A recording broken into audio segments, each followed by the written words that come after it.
Hey everyone, hope you're having a good Sunday so far. Welcome back to the studio with me, Thomas Ragsdale, aka Sulk, for another track walkthrough, sort of production breakdown type thing.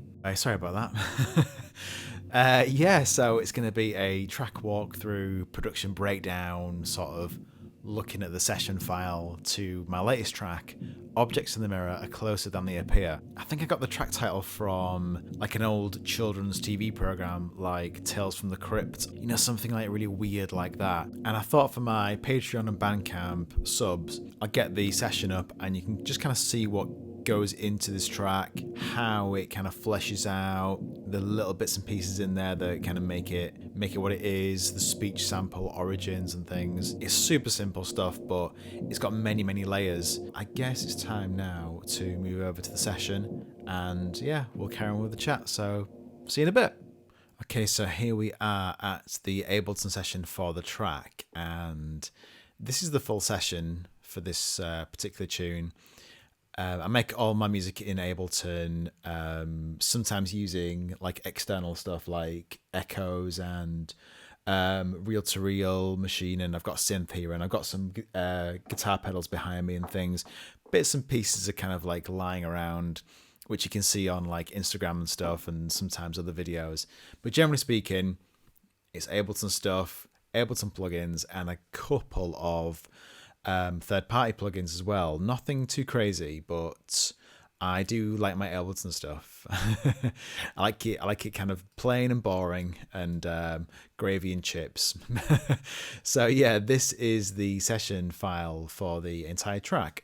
So as you can see here, it is 19 channels used, which for me is quite a lot. If you've seen some of my older videos, you'll see like that I've got sometimes like 5 or 6 channels maximum per track. So 19, even though 2 of them are groups, that's quite a lot for me. So 17 in total. So this must have been quite a good session. I've not opened this for quite a while, so it's going to be interesting for me to listen back and hear a few things, bits and pieces. So it must have been a good day that I made this one, because I've kind of kept building on it and adding more stuff to it.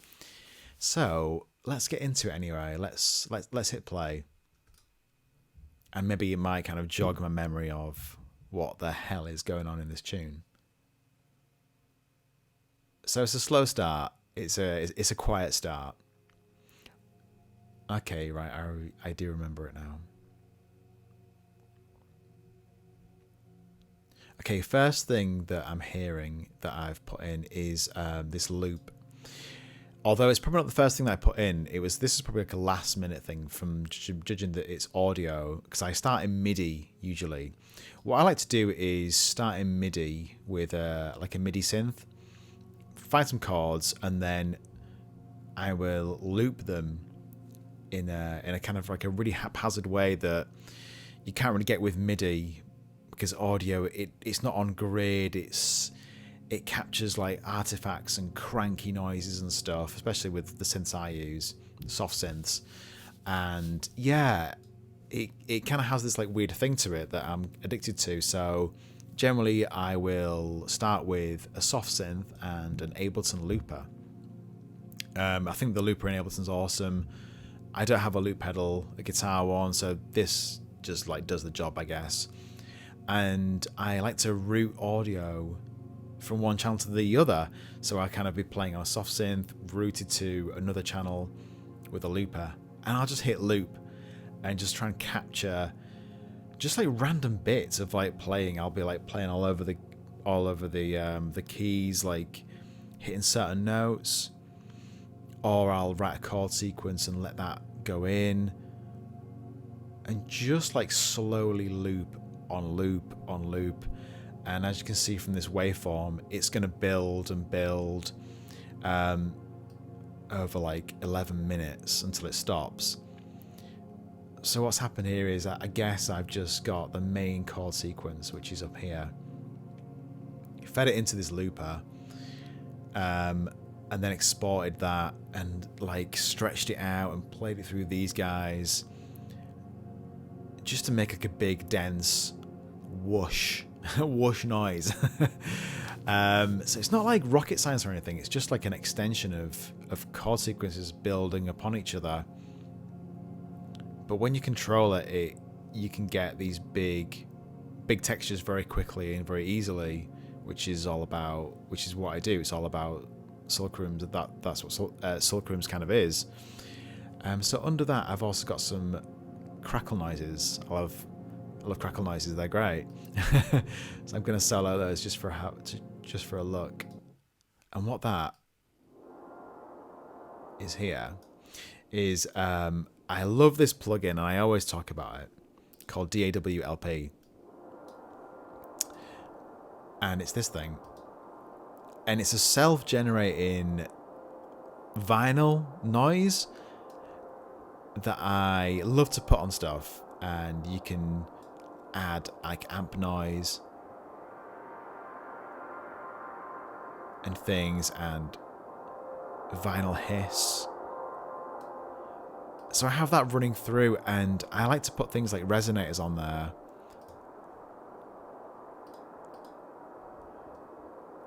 So it gives it a pitch, basically. Kind of changes like in a really like haunting way. And like loads of reverb and delay. Just to make like a big ugly kind of messy noise. And then I've got one here to kind of like put at the start of the group that they're all in. So it's just noise on noise on noise on noise on noise that I filter out slowly throughout the track. Which, as you can see here, I've written a big automation curve that's going to come in slowly like that. So I've got that under these loops, and it just adds like a big dirgy like undercurrent to it. I suppose, yeah, like an undercurrent. And I'm really into kind of like that way of working. So we've also got a bass ebbing in now as well, which is slow, and it sounds like shit, but I really like shit sounding basses. And the bass is using this soft synth, which the entire track uses this soft synth, apart from those vinyl crackle noises. Everything I do, generally in Sulk Rooms, is with this synth, or a few others. Maybe I'll use this one sometimes. Yeah, but this is a great synth, and it's just given me so much music. The EVE-01 free ensemble in Reactor, and as you can hear, it's just making a slow pulse, not on tempo. I barely know how to use this thing. Well, I kind of do now, but I've taught myself what the various things mean.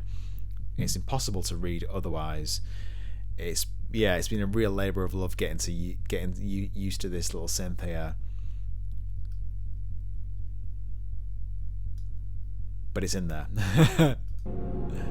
And it's just like a one note bass sound just to fill out what the loops are doing, which are kind of flowing and ebbing away. I've got some other loops here too. These are the same loops pitched differently, pitched octaves apart. And these things, let me choose this one. I might turn off the effects. So it's just like a big snapshot of what's going on in here that I've pitched down.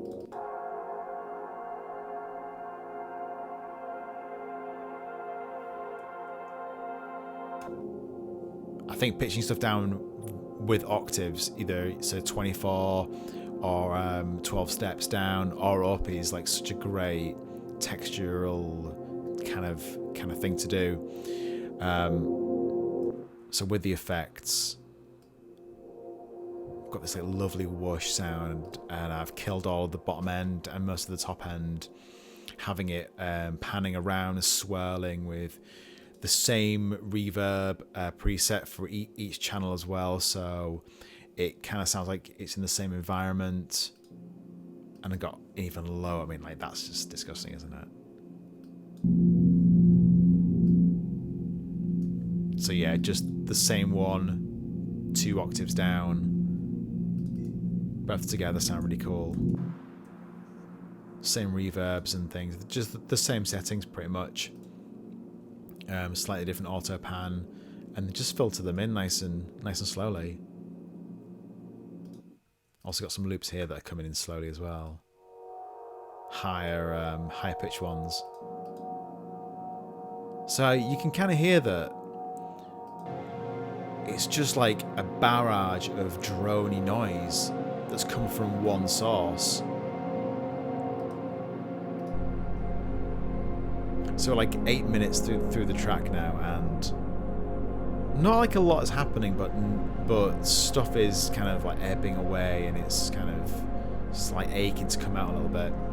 So this loop is going to swap over to this one. I'm going to swap from this audio file to this one here, which I think is just the same thing. It is, yeah. Yeah, same thing. But I guess this one, it ran out of time. That's another bad thing about the audio loops. Is you can't really like extend them past their kind of mark. You have to duplicate them and that kind of thing. So the main melody is going to come in a second, which is just like a chord pattern that I made. These are all kind of ebbing and flowing away. Let's skip it a little bit.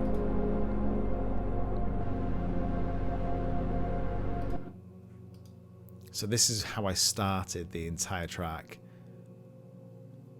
As in the first thing that I composed. Again, it was using the EVE synthesizer with this preset Coarse Sand. Is really nice. And all I did was I just chose 3 chords. I'm going to play them actually. The chords were B flat minor, then goes to F minor,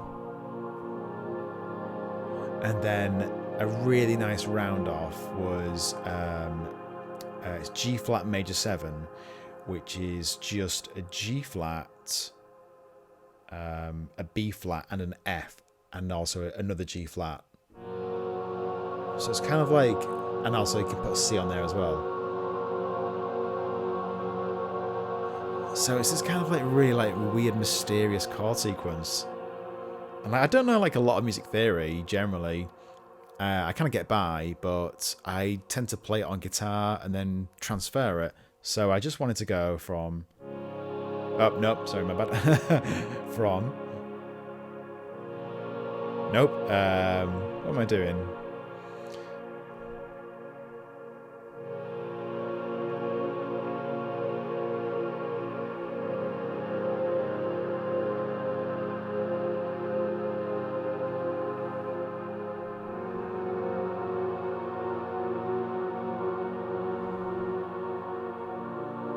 Oh god, terrible today.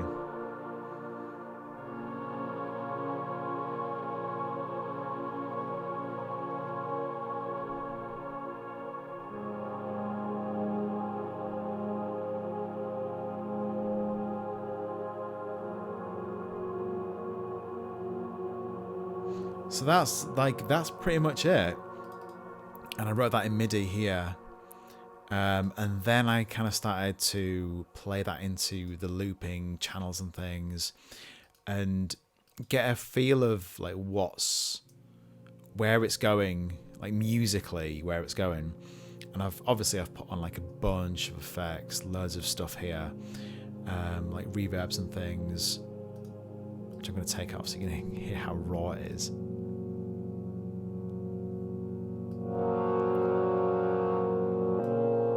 So this soft synth is really kind of like cranky sounding, and I've used it on loads of stuff, tons of stuff. Like all of my album Viewers is done on this, and Hymns for the Bone Horse, and all that kind of like crusty, dusty drone stuff is all with this soft synth. And I've put on here a DAW LP plugin, just to make it sound even like worse, kind of raspy. Some auto pan, make it kind of like stutter around a little bit. Obviously reverb. And this lovely long tape preset. A bit of compression, nothing crazy. And then, yeah, sculpting out some reverby spikes, which is like a big thing about, yeah, kind of having it sit nicely in the mix. And then doubling that in the bass too. And then there's another version that comes in later, which is a lower version.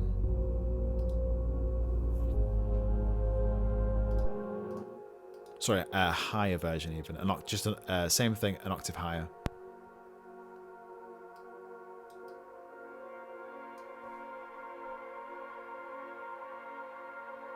And that's kind of like warbling, and like the pitch is changing a lot because of this plugin here.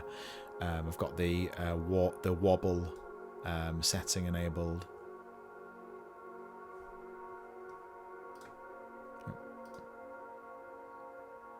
So without that, it's quite clean and nice, but just like a 29% wobble is nice.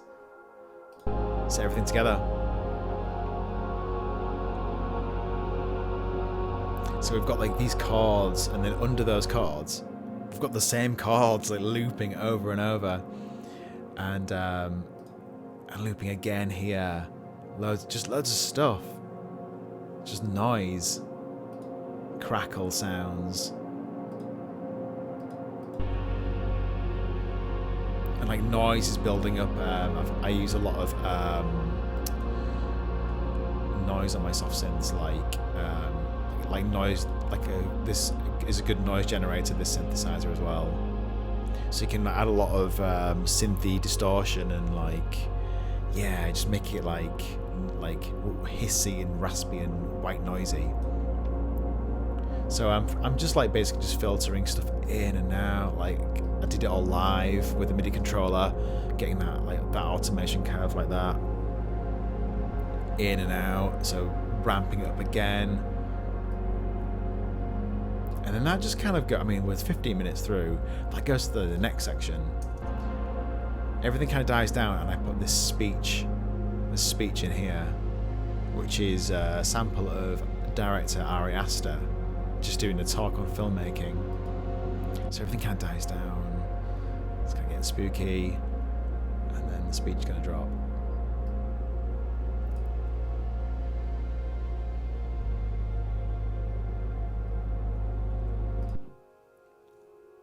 Some loops here, which I guess is going to be this, pitched up a little bit and exported.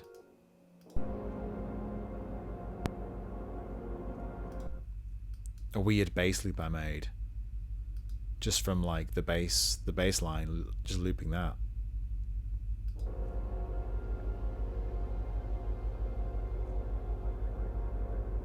And you can kind of hear these vocals coming in really slowly. And that's just a loop of that through loads of reverb and stuff.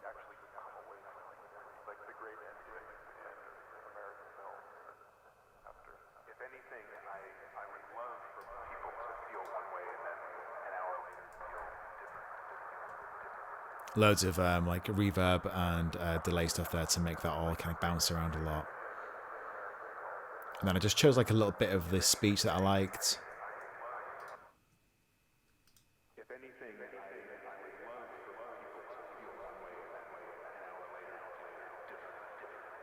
I also used this LFO setting as well, just to make the a certain couple of things. You can see these things here, like doing their own thing. Just like make it modulate constantly, just going like moving stuff around. So yeah, modulating the chorus amount, how much reflection, the frequency of the reverb, and making the filter go crazy as well.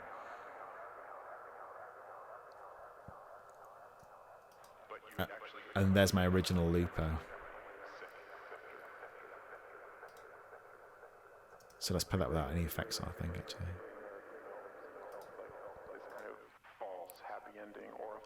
I've also pitched this down a tiny bit as well. Yeah, two semitones. You know, the great American films that have these sorts of ambiguous endings. You feel kind of bereft at the end, even if you think that it's resolved, like the narratives are wrapping up.